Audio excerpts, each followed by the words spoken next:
My name is Donatella. I'm 32 years old, and I never thought I'd be hiding in my car outside my husband's law firm, waiting to confront him and my best friend. But there I was, heart pounding as I scrolled through the text messages again. Jesse and Michael meeting secretly for weeks. The whispered conversations that stopped when I entered rooms. The lies about working late. My hands wouldn't stop shaking as I reached for the door handle, determined to face whatever truth awaited me. If you're watching this, drop a comment letting me know where you're from. Hit that like and subscribe button if you've ever had that gut feeling something wasn't right in your relationship.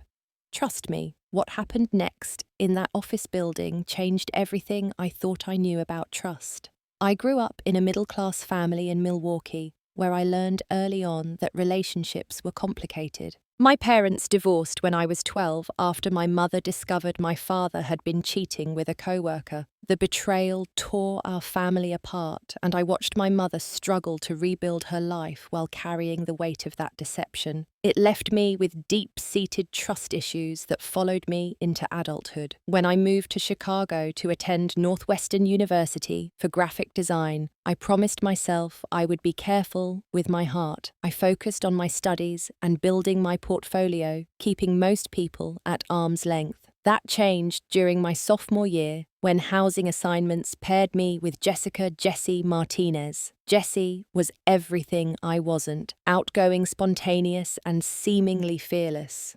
She was studying education with plans to become an elementary school teacher. Where I was cautious, she dived headfirst into new experiences. She dragged me to campus events, introduced me to her wide circle of friends, and slowly but surely helped me come out of my shell. "You can't keep your walls up forever, Donna," she would tell me. "Not everyone is going to hurt you like your dad hurt your mum." Over late-night study sessions and weekend adventures exploring Chicago, Jessie became more than just a roommate.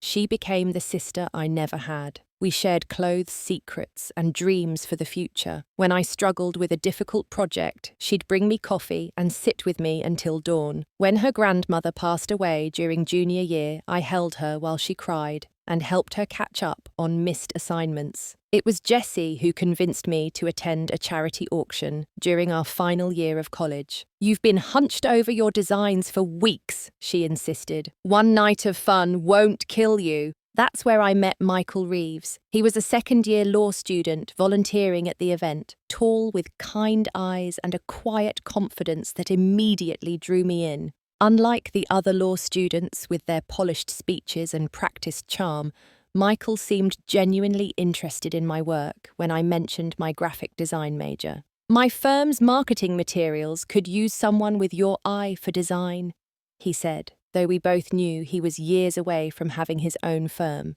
We exchanged numbers, and to my surprise, he called the very next day. Our first date was at a small Italian restaurant near campus, where we talked until the staff began stacking chairs around us. With Michael, conversation flowed easily.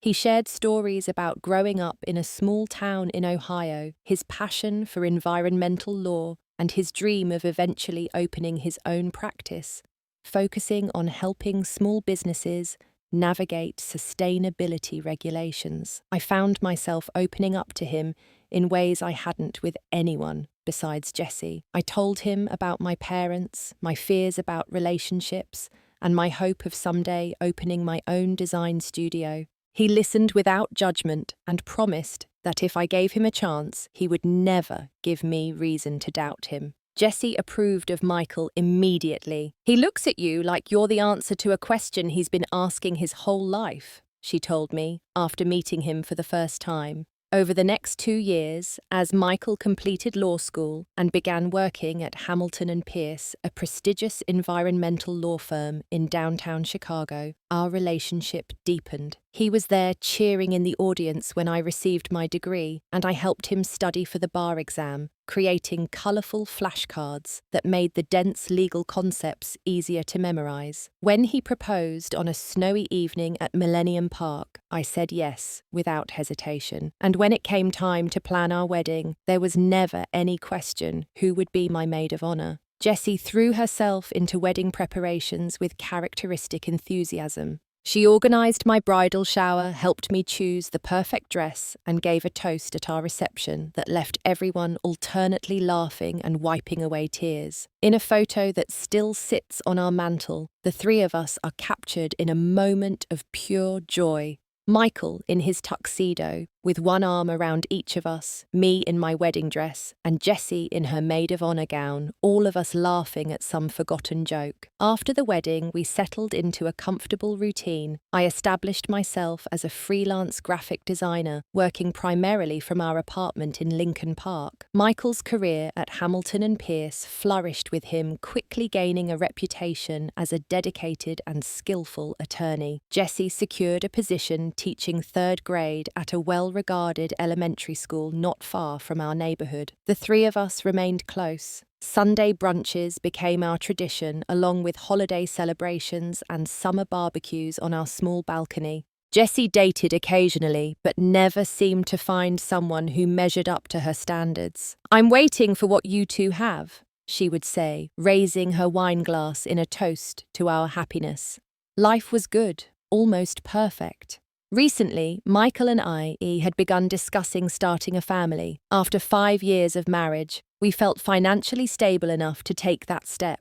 We transformed the small spare bedroom into a home office for me, with plans to eventually convert it into a nursery. We researched the best schools in the area and calculated how much we needed to save for a college fund. "You're going to be amazing parents," Jessie assured us during one of our brunches, and I called dibs on being the coolest aunt ever. Everything seemed to be falling into place exactly as I had hoped. I had a loving husband, a successful career, a beautiful home, and a best friend who was like family. I thought I had finally outrun the shadow of my parents' failed marriage. I had no idea that shadow was about to catch up with me in ways I never could have anticipated. The first sign that something wasn't quite right came about 3 months ago. It was subtle, so subtle that at the time I dismissed it entirely. Jessie and I had plans for our monthly lunch date at a new bistro downtown. 10 minutes before I was supposed to leave, she texted to cancel. "So sorry, donor emergency at school, parent situation, rain check." I was disappointed but understood. As a teacher, Jessie often had to deal with unexpected situations. I used the freed up time to work on a logo design for a new client. That evening, when Michael came home, I mentioned Jessie's cancellation. "That's weird," he said, hanging up his suit jacket. "I had to reschedule a client meeting because one of the partners called an emergency staff briefing this afternoon. Must be something going around today." I thought nothing of it at the time. Coincidences happen. But then similar situations began occurring with increasing frequency. Jessie, who had always been reliable about our girls' nights, started backing out at the last minute. Her excuses varied. She was feeling under the weather, she had papers to grade, she was helping a colleague with a project. Each excuse was perfectly plausible on its own, but collectively, they formed a pattern that left me feeling uneasy. Meanwhile, Michael was working later than usual. Environmental law had always demanded long hours, especially as he worked toward making partner, but suddenly his schedule seemed more unpredictable. He would text that he was on his way home, then call an hour later saying he was still at the office. "The Jenkins case is taking everything I've got," he explained when I expressed concern. "Once we file the brief next month, things should calm down." Again, nothing overtly suspicious, just small changes in established patterns. Then came the incident with Michael's colleague. I had stopped by the office to surprise Michael with lunch, something I occasionally did when my work schedule allowed. As I waited in the lobby, I ran into David, one of the junior associates who had attended our wedding. "Donatella, good to see you," he said. "Here to meet Michael and that blonde friend of yours. I've seen her around here a lot lately." My heart did a strange little stutter. "Blonde friend?" David immediately looked uncomfortable, as though realizing he might have said something he shouldn't. "Oh, maybe I'm confused. Just someone who looked familiar. Anyway, great running into you." He hurried off before I could ask any more questions, and when I reached Michael's office, he seemed genuinely surprised and pleased to see me. We had a lovely lunch during which he talked enthusiastically about the progress on the Jenkins case and asked about my latest design projects. Nothing in his behaviour suggested deception. Still, David's comment lingered in my mind. The following week, while doing laundry, I found a receipt in Michael's jacket pocket. It was from the coffee shop across from his office, dated a day when he had told me he was working through lunch alone. The receipt was for 2 medium lattes and 2 pastries. Again, there could be innocent explanations. Maybe he had bought coffee for a colleague. Maybe he had been hungry enough for 2 pastries. But the seed of doubt had been planted and it was beginning to take root. Then came Jessie's new handbag. We were meeting for a rare dinner, one she hadn't cancelled. When she arrived carrying a designer purse, I immediately recognised as costing well over $1,000. "That's new," I commented. Special occasion, a flicker of something, discomfort, guilt, crossed her face before she smiled. "Just treating myself. Life's short, right?" The explanation might have satisfied me if I didn't know that Jessie, on a teacher's salary, was usually very careful with her spending. She had been saving for a down payment on a condo and typically avoided luxury purchases. This deviation from her normal behaviour combined with everything else set off alarm bells. But the moment that truly crystallised my suspicions came during a weekend gathering at our apartment. Michael was grilling on the balcony while Jessie helped me prepare a salad in the kitchen. As she reached for the cutting board, her sleeve pulled back, revealing a delicate silver bracelet with a small emerald charm. I froze, knife in hand. The bracelet looked eerily similar to one I had admired months ago during a shopping trip with Michael. I had pointed it out in a jewellery store window, commenting that the emerald matched my eyes. Michael had nodded distractedly, and I had forgotten about it until that moment. "That's beautiful," I said, nodding toward the bracelet. "Where did you get it?" Jessie quickly pulled her sleeve down. "Oh, this old thing, I've had it forever." It was a lie. I had never seen her wear it before, and we had been friends long enough that I was familiar with every piece of jewellery she owned. That night, after our guests had left and Michael had fallen asleep, I lay awake staring at the ceiling, connecting dots I didn't want to connect. My best friend and my husband both acting strangely, coincidental cancellations, a mysterious bracelet, coffee for 2. I told myself I was being paranoid, that my parents' history was colouring my perception. I had no concrete evidence, just a collection of small inconsistencies that could all have innocent explanations. But somewhere deep inside, in a place I didn't want to acknowledge, I knew something wasn't right, and I was terrified to discover what it might be. The definitive moment of discovery came on a Tuesday morning 3 weeks ago. My laptop had crashed while I was in the middle of finalising designs for an important client. With the deadline looming, I needed to send the files urgently. Michael had already left for work, but his tablet was on the bedside table. He often used it to review documents from home, and I knew it had email capabilities. I had never gone through Michael's devices before. We had always respected each other's privacy, but this was an emergency, and I was simply planning to use his tablet to send an email with my attached files. As I unlocked the tablet, our anniversary date was his password, which I found endearing. A notification popped up on the screen. It was a text message from Jessie. "Can't wait to see you at 2. Our usual spot?" The tablet slipped from my suddenly numb fingers onto the bed. Our usual spot. The casual familiarity of the phrase sent ice through my veins. Before I could think better of it, I opened the messaging app. What I found was months of exchanges between my husband and my best friend. They had been meeting regularly at his office, sometimes during lunch hours, sometimes after work. The messages weren't overtly romantic or sexual, which almost made it worse. There was an intimacy to them, a comfortable shorthand that spoke of shared secrets. "Dee still doesn't suspect anything," Jessie had written 2 weeks earlier.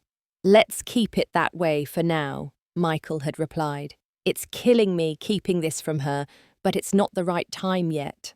My hands were shaking so badly I could barely scroll through the messages. There were references to documents they had reviewed together, mentions of phone calls I knew nothing about, and plans for future meetings. One exchange particularly stood out, Jessie. "What about the money? Is it safe?" Michael. "All taken care of. I've moved $5,000 from our savings. Donatella never checks those accounts anyway." I felt physically ill. $5,000. He had taken money from our account, money we had been saving for our future, for the family we had been planning to start. And he was right. I didn't regularly check our savings accounts. Michael handled most of our finances, an arrangement I had been comfortable with until this moment. In a daze, I opened his email, no longer concerned with sending my work files. I searched for Jessie's name and found dozens of emails, many with attachments labelled with cryptic titles like Final Terms and Contract Review. Next, I checked his calendar. Sure enough, there were regular appointments blocked off simply as meeting that coincided with the times Jessie had mentioned in her texts. Some were during lunch, others at the end of the workday. As a final confirmation, I opened the location history on his tablet. Michael had never disabled this feature, having nothing to hide. Or so I had thought. The data showed multiple visits to his office building on evenings and weekends, times when he had told me he was working alone. Checking the dates against Jessie's texts, I confirmed that she had been there too. 12 visits in the past 2 months alone. The evidence was overwhelming. My husband and my best friend were involved in something they deliberately wanted to hide from me. Whether it was an affair or some kind of financial scheme, the betrayal cut deep. I spent the rest of the day in a fog of disbelief and pain. I cancelled my client meeting, unable to focus on anything beyond the crushing weight in my chest. I barely ate or drank, moving from our bed to the couch and back again, alternately crying and staring blankly at the walls of the apartment that had once felt like a sanctuary, but now felt like a monument to my own gullibility. Sleep evaded me that night and the night after. I lost 5 pounds in a week. My hands developed a constant tremor that made design work nearly impossible. When Michael asked if I was feeling all right, I mumbled excuses about a project deadline and stress. All the while, I was watching them both, looking for additional clues. Michael continued his routine as if nothing was amiss, kissing me goodbye in the morning and asking about my day in the evening. Jessie texted regularly with her usual mix of gossip and inside jokes. Their ability to maintain this facade while deceiving me made the betrayal even more painful. As days passed, the initial shock gave way to a simmering anger. I deserved to know the truth. I deserved an explanation. And I deserved it directly from them, not from stolen glances at private messages. Checking Michael's calendar, I saw another meeting scheduled for the following Thursday at 2 p.m. Exactly the time Jessie had mentioned in her text. That would be my moment. I would confront them together face to face and demand to know what they had been hiding from me. The decision brought a strange calm. After days of uncertainty and speculation, I finally had a plan. Whatever the truth was, I would face it head on, and nothing would ever be the same again. Once I decided to confront Michael and Jessie, my mind became consumed with planning the perfect approach. Should I call Michael directly and demand answers? Should I confront Jessie alone, first to see if she would confess? Should I gather more evidence before making any accusations? Each option seemed to have potential pitfalls. If I approached either of them individually, they might coordinate their stories or warn each other.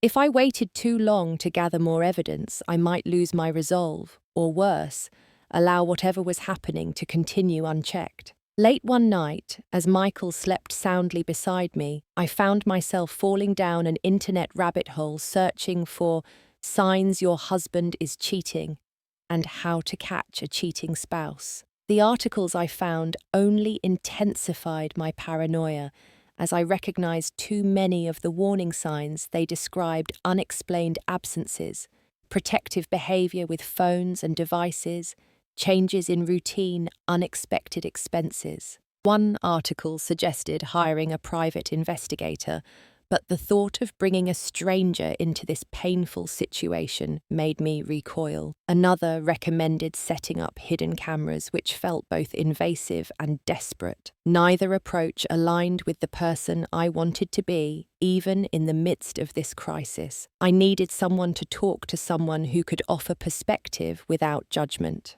My parents were out of the question, my father because of his own history of infidelity, and my mother because she would immediately jump to the worst conclusions based on her own painful experiences. Finally, I called my older sister Rachel, who lived in Boston with her husband and 2 children. Rachel and I had never been extremely close growing up. The 7-year age gap had created a natural distance, but in adulthood, we had developed a relationship built on mutual respect and honesty. "Something's going on with Michael and Jesse," I told her after exchanging brief pleasantries. My voice sounded strange even to my own ears, hollow and detached. "What do you mean?" Rachel asked, instantly alert. I laid out the evidence, the cancelled plans, the secret meetings, the text messages, the money transfer. As I spoke, the reality of the situation hit me anew, and I found myself choking back tears. "Have you confronted them?" Rachel asked when I finished. "Not yet. I'm not sure how to approach it." Rachel was quiet for a moment before responding. "If it were me, I'd want to catch them in the act. No chance for them to make up a story or brush it off." "You mean just show up at one of their meetings?" "Exactly. You said they're meeting at his office on Thursday, right? Go there. See what they're doing with your own eyes. Then they can't deny anything." The directness of her advice was both terrifying and appealing. Walking into that office not knowing what I might find would require courage I wasn't sure I possessed. But the alternative, continuing to live with uncertainty and suspicion, was even more unbearable. "You're stronger than you think, Donna," Rachel said, seeming to sense my hesitation. "Whatever is happening, you deserve the truth."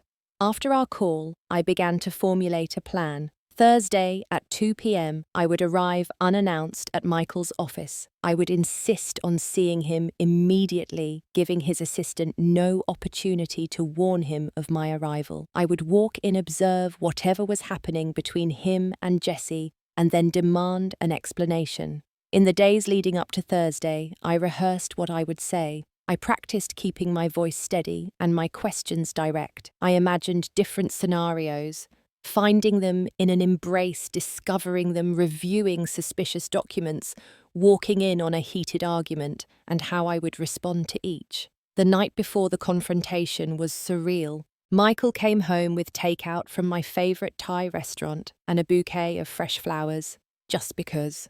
We ate dinner together, talking about our days as if everything was normal. He mentioned a challenging case he was working on. I described a logo design I was finalising for a new client. He suggested we plan a weekend getaway to celebrate the end of a busy month. I smiled and nodded and pretended that my world wasn't collapsing around me. Later, as Michael showered, my phone buzzed with a text from Jesse.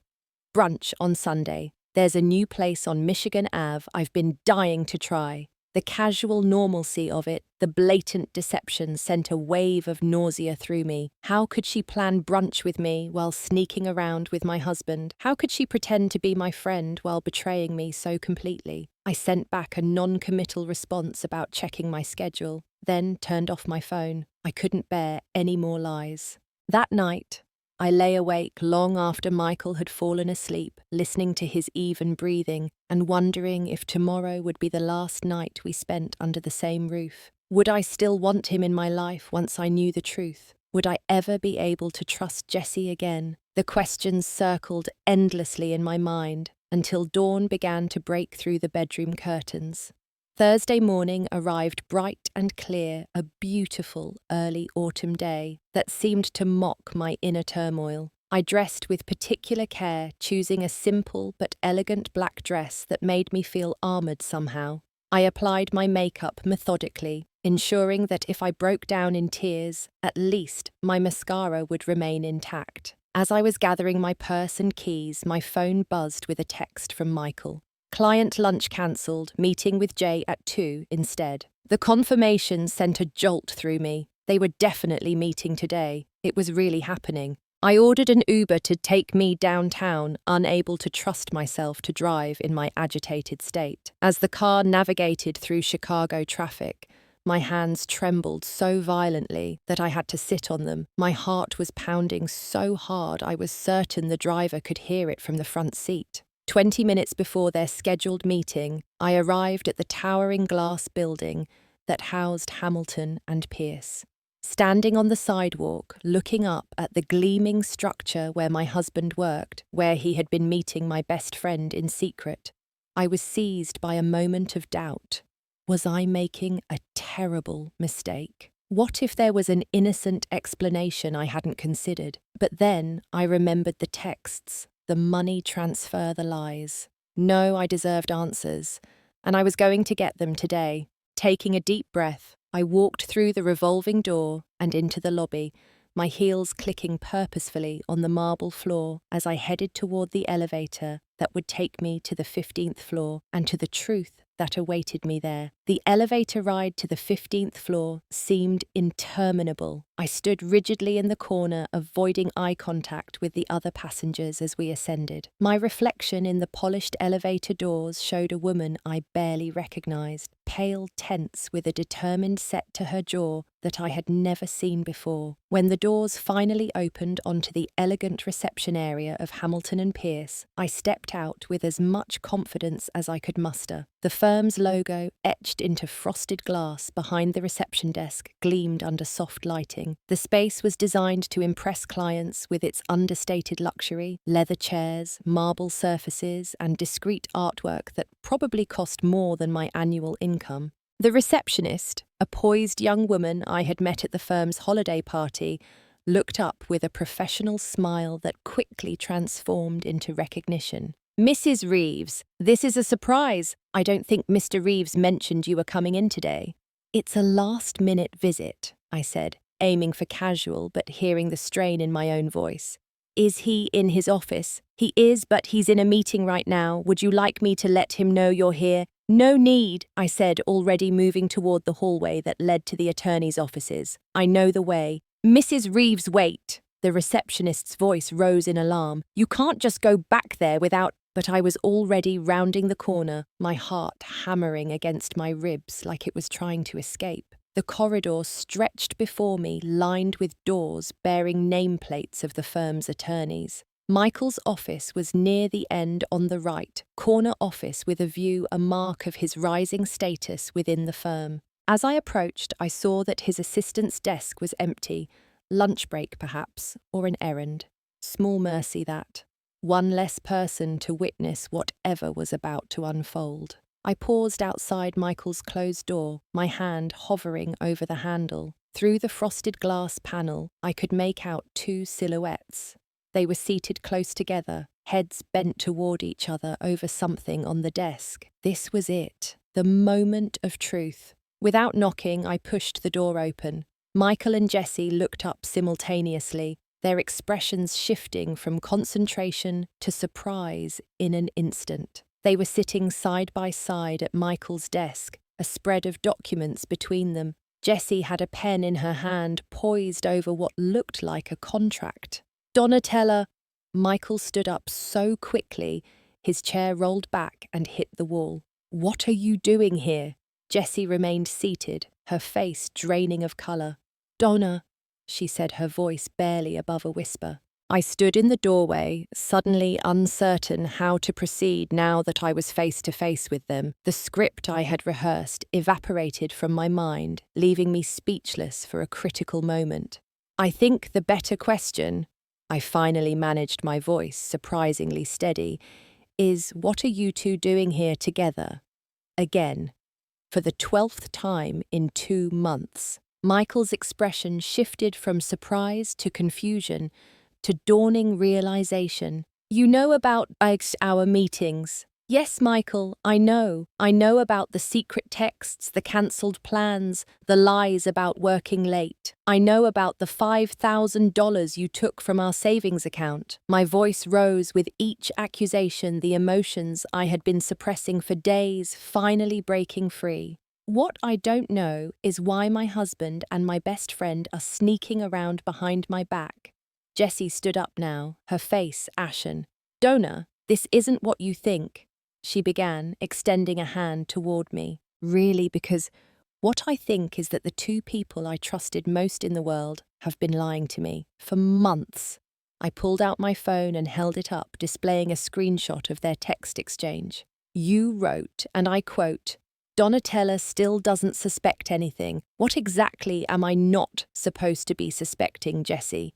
The commotion had drawn attention. Through the open door, I could see curious faces peering from neighbouring offices. Michael noticed too, and moved to close the door. Let's not do this here, he said in a low voice. People are watching. Oh, I'm sorry, is this uncomfortable for you? My voice dripped with sarcasm. Maybe you should have thought about that before you started whatever this is, I gestured wildly between him and Jessie. Conference room, Michael said firmly, taking my elbow and guiding me toward a door across the hall. Jessie followed, gathering up some of the papers from the desk. The small conference room offered more privacy with soundproofed walls and no windows to the corridor. Michael closed the door behind us, and for a moment, the three of us stood in a tense triangle, no one seeming to know how to begin. I broke the silence. I want the truth.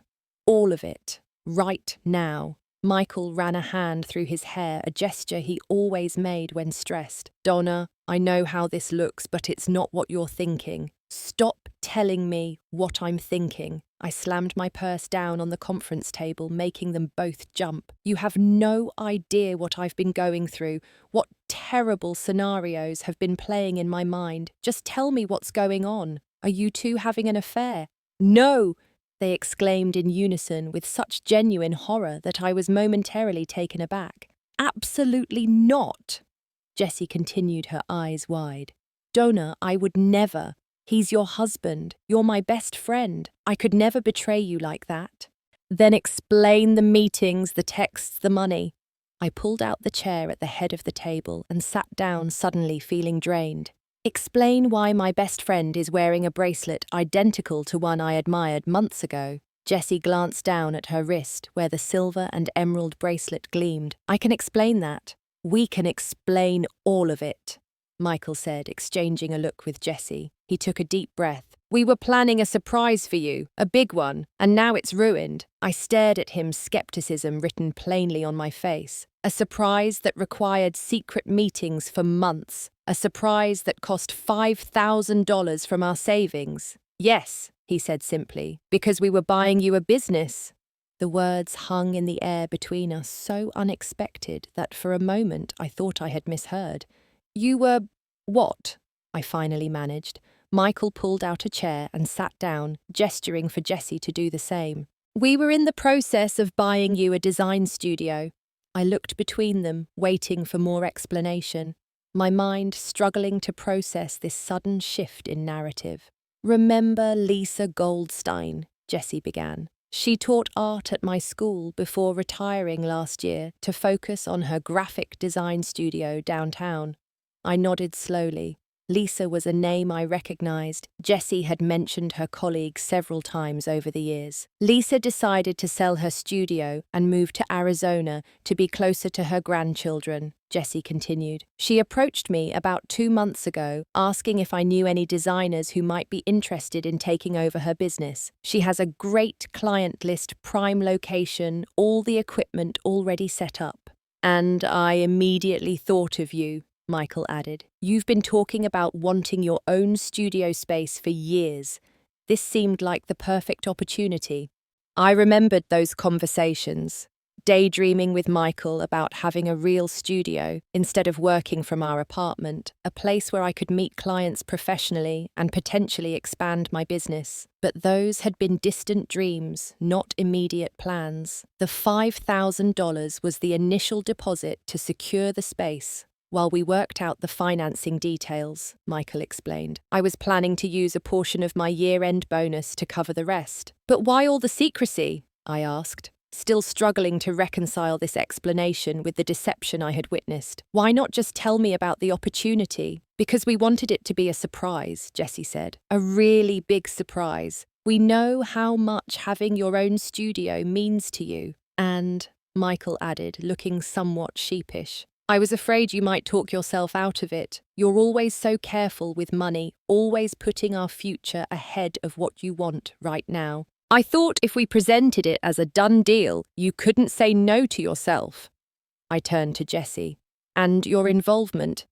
Lisa is my friend, so I made the initial connection, but then Michael needed help with the business side of things.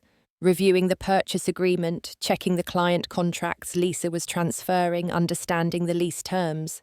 My father owns several small businesses, so I grew up learning about that stuff. As they spoke, Jessie began spreading out the documents they had been reviewing in Michael's office. Lease agreements, purchase contracts, financial projections, all for a business called Urban Design Collective, Lisa Goldstein's studio in the West Loop. We were going to surprise you next week on your birthday, Michael said. The final papers were supposed to be signed tomorrow.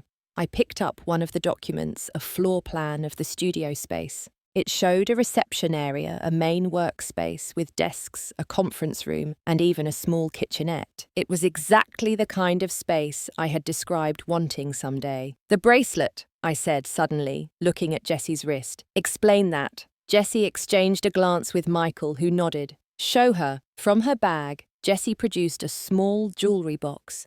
She placed it on the table and slid it toward me. With trembling fingers, I opened it to find an identical silver bracelet with an emerald charm. It was supposed to be part of your birthday gift, Michael said softly. I remembered you admiring it months ago. I asked Jessie to go with me to pick it out to make sure I got the right one. She liked it so much, she bought one for herself too.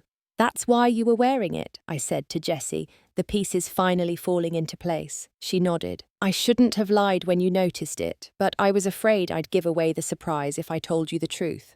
I sat back in my chair, feeling a complex mix of emotions washing over me. Relief that there was no affair, no financial scheme. Embarrassment at having jumped to such conclusions. A touch of anger still that they had maintained such elaborate deception. And underneath it all, a flicker of excitement about the studio that might have been mine. Michael reached across the table and took my hand. I'm so sorry, Donna. We never meant to make you suspicious or hurt you. We thought we were doing something wonderful.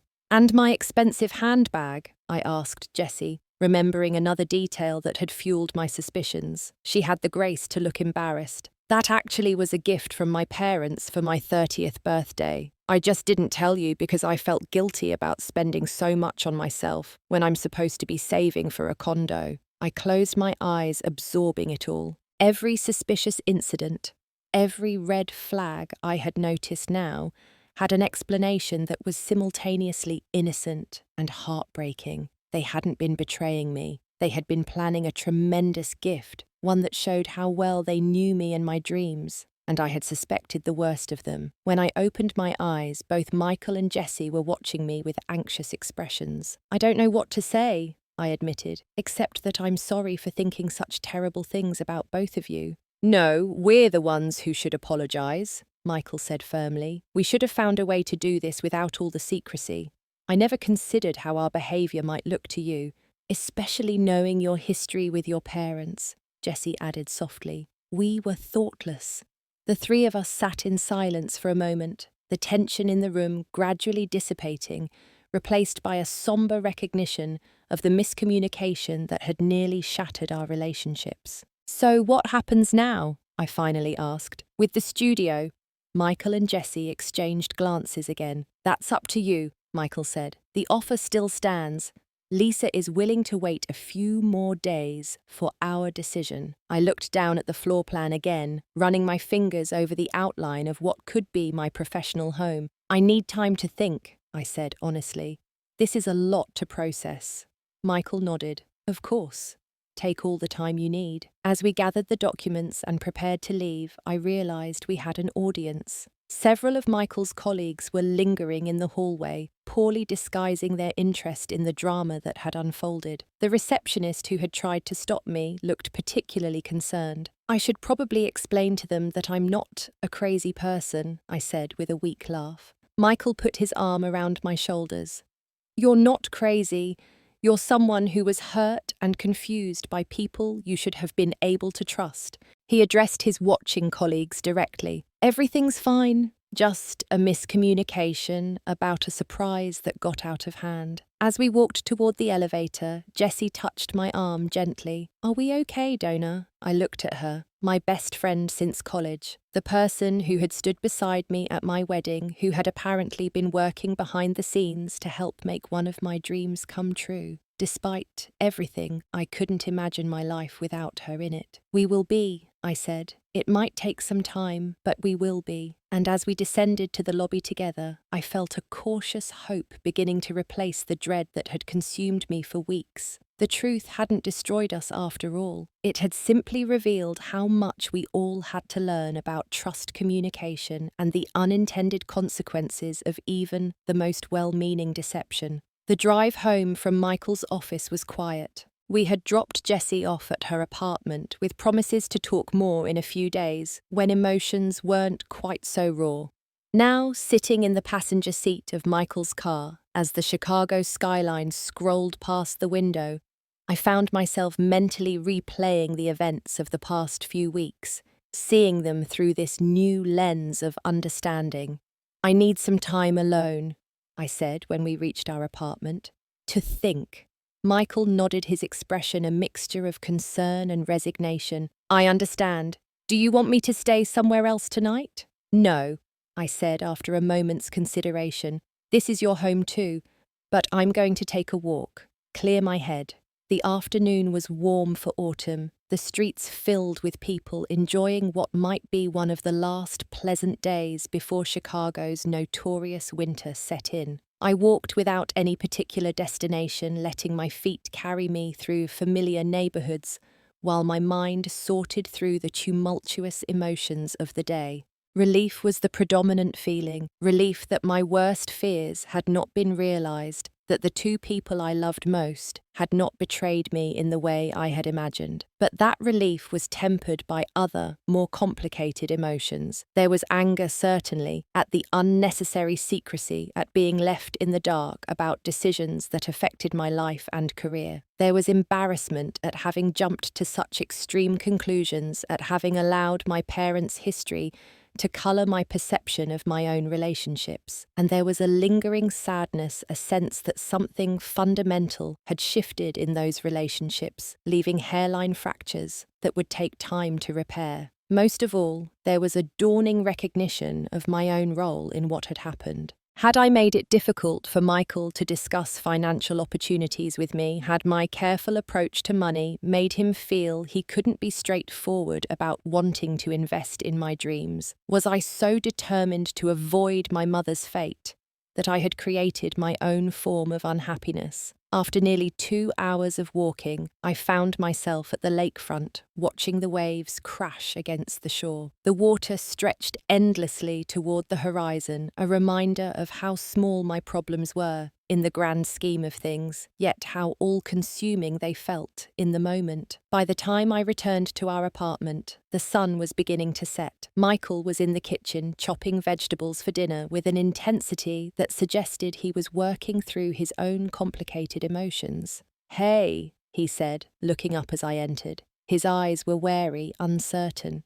"Hey," I replied, setting my purse on the counter. "Is Jessie coming over? I thought it should be just us tonight." I nodded, appreciating his intuition. "I think that's right." I joined him in the kitchen, washing my hands and beginning to prepare the chicken he had set out. We worked in silence for a while, the familiar rhythm of cooking together, creating a space where conversation could unfold naturally. "I'm sorry," he said, eventually setting down his knife. "For all of it. For keeping secrets, for making you worry, for not considering how our actions might look to you." "I'm sorry too," I said, turning to face him, "for not trusting you, for assuming the worst instead of just asking you directly." You had reason to be suspicious, he acknowledged. Looking back, I can see how sketchy our behaviour must have seemed. My parents' divorce affected me more than I realised, I admitted. I thought I had moved past it, but clearly I'm still carrying those fears. Michael reached for my hand, his touch tentative. Maybe this is an opportunity for us to work on that, together. I squeezed his hand, a small gesture of reconciliation. I think it might be. Over dinner, we talked more openly than we had in weeks. I shared my hurt at being excluded from decisions about our finances and my future. He explained his genuine desire to create a special surprise, one that would force me to pursue a dream I might otherwise delay indefinitely. I still want to do it, he said as we cleared the dishes. Buy the studio for you. Not as a surprise now, obviously, but as a partnership decision, if you want it. Let me think about it, I said. It's a big step. Later that evening, there was a knock at our door. We opened it to find Jessie standing nervously in the hallway, a bottle of wine in one hand and a folder in the other. I know you said you needed time, she began hesitantly, but I thought you might want to see these. The folder contained photographs of the studio space, bright, airy rooms with large windows and exposed brick walls, exactly the aesthetic I had always envisioned for my own workspace. There were also testimonials from Lisa's clients, many expressing interest in continuing their relationship with the studio under new ownership. It really is perfect for you, Donna, Jessie said as I flipped through the materials. But I understand if you need more time to decide, or if you'd rather find a different space, one that doesn't have all this baggage attached. We opened the wine and sat around our kitchen table, the three of us together, as we had been countless times before. There was an awkwardness that had never existed previously, a careful choosing of words and monitoring of reactions, but there was also a willingness to work through the discomfort to find a path forward. I suggest we all go to therapy, I said after we had talked for a while. Michael and I as a couple, and maybe the three of us together for a session or two. We need professional help to work through this. Michael nodded immediately. I think that's a great idea. I'll make some calls tomorrow. I'm in too, Jessie agreed. Whatever it takes to fix this. Over the following weeks, we kept those promises. Michael and I began seeing a couples therapist who specialised in trust issues. She helped us establish clearer communication patterns and boundaries around decision-making, particularly financial decisions. We talked openly about how my parents' history had shaped my reactions and worked on strategies for managing those triggers in the future. We also had 2 sessions with Jessie, facilitated by the same therapist. Those conversations were difficult but necessary, addressing the complex dynamics of close friendships within marriages and the importance of transparency among all parties. Slowly, tentatively, trust began to rebuild. It wasn't the same unquestioning trust I had once had. Perhaps that was gone forever, but in its place was growing something potentially stronger, a trust based on honest communication and mutual respect rather than blind faith. 3 months after the confrontation at Michael's office, we celebrated the grand opening of Donatella Designs, my new studio in the West Loop. I had ultimately decided to go forward with the purchase using the space Lisa had offered, but making it entirely my own. The party was small but joyful, with Michael proudly showing guests around as if he hadn't seen the space a dozen times during renovations, and Jessie helping to serve champagne and canapés. Watching them interact with my clients and each other, seeing the genuine pride they took in this achievement we had created together. Despite our missteps, I felt a surge of gratitude. We had come dangerously close to destroying something precious, but instead had found a way to strengthen it. As the last guests departed, leaving the 3 of us alone in my new professional home, I raised my glass in a toast. "To suspicions proven wrong," I said. "To surprises revealed too soon. And to second chances." "2 second chances," they echoed, clinking their glasses against mine. Looking back now, I can see that confrontation at Michael's office as a turning point, not just for my career with the acquisition of the studio, but for all of our relationships. It forced us to examine assumptions, to communicate more clearly, and to recognize that even the strongest bonds require constant maintenance and care. I learned that trust isn't a static thing you establish once and then forget about. It's a dynamic process that needs regular attention and honest conversation. I learned that my past doesn't have to dictate my future, that I can acknowledge my parents' patterns without repeating them. And I learned that sometimes the truth, even when it arrives in a messy and painful way, is ultimately healing. Have you ever jumped to conclusions about someone you love only to discover the truth was entirely different? How did you rebuild trust afterward? Share your story in the comments below. If this video resonated with you, please hit the like button and subscribe to hear more stories about navigating life's complicated relationships. Don't forget to share with someone who might need to hear that misunderstandings don't have to be the end of a relationship. Sometimes they're just the beginning of a deeper understanding. Thank you for listening, and remember, the truth may hurt for a little while, but misconceptions can hurt for a lifetime.